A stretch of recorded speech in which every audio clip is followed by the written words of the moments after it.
বন্ধুরা, তোমরা সবাই কেমন আছো? আশা করি খুব ভালো আছো। দেখো, বাজারে গেছিলাম, বাজার থেকে আমি মোরলা মাছ নিয়ে এসেছি। দেখো, এখানে একটু বড় আছে, ছোটও আছে। তা আমি খুব ভালো করে কেটে ধুয়ে বেছে নিয়েছি।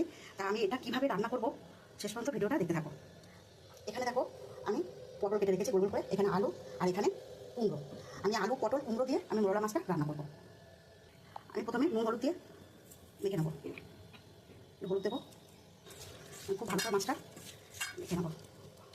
আমি কড়াইতে তেল দিয়ে দিচ্ছি, মাছটা দিয়ে দেবো। দেখো, আমার মোরলা মাছগুলো ভাজা হয়ে গেছে, এবার আমি তুলে নেবো। দেখো, আমি সব মাছ ভেজে নিয়েছি। দেখো, আমি ওই মাছ ভাজা তেলের মধ্যে আমি পটলটা একটু ভেজে নেবো। ওই পটলগুলো একটু ভেজে নিয়েছি, এবার আমি তুলে নেবো। আমি ওই পটল ভাজা তেলের মধ্যে আমি একটু আদা দিয়ে দেবো। আমি তেজপাতা আর জিরে ফোড়ন দিয়ে দেবো। আমি এর মধ্যে একটা পেঁয়াজ দিয়ে দেবো। পেঁয়াজটা একটু লাল লাল করে ভেজে নেবো। আমি পেঁয়াজের মধ্যে আলুটা দিয়ে দেবো। আমি আলুটা একটু লাল লাল করে ভেজে নেবো।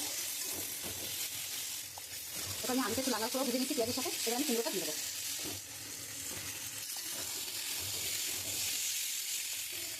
আমি এখানে নুন, হলুদ, লঙ্কার গুঁড়ো, জিরের গুঁড়ো, ধনের গুঁড়ো আমি এগুলো দিয়ে দেবো।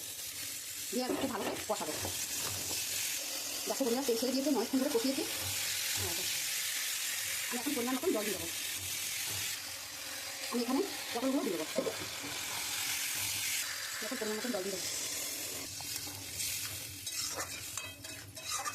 আমি এখন একটু ঢাকা দিয়ে দেবো।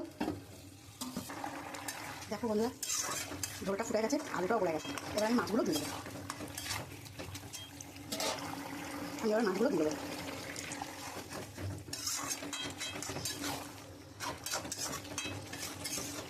আর একটু আমি ঢাকা দিয়ে দেবো। দেখো বন্ধুরা, আমার মাছটা হয়ে গেছে, এবার আমি নামিয়ে দেবো। দেখো বন্ধুরা, আমার মোরলা মাছের তরকারিটা হয়ে গেছে। আমার যদি এই রান্নাটা তোমাদের ভালো লাগে তাহলে একটা লাইক, কমেন্ট, শেয়ার করে দিও। আর তোমরা এরকমভাবে করে খাও, আশা করি খুব ভালো লাগবে।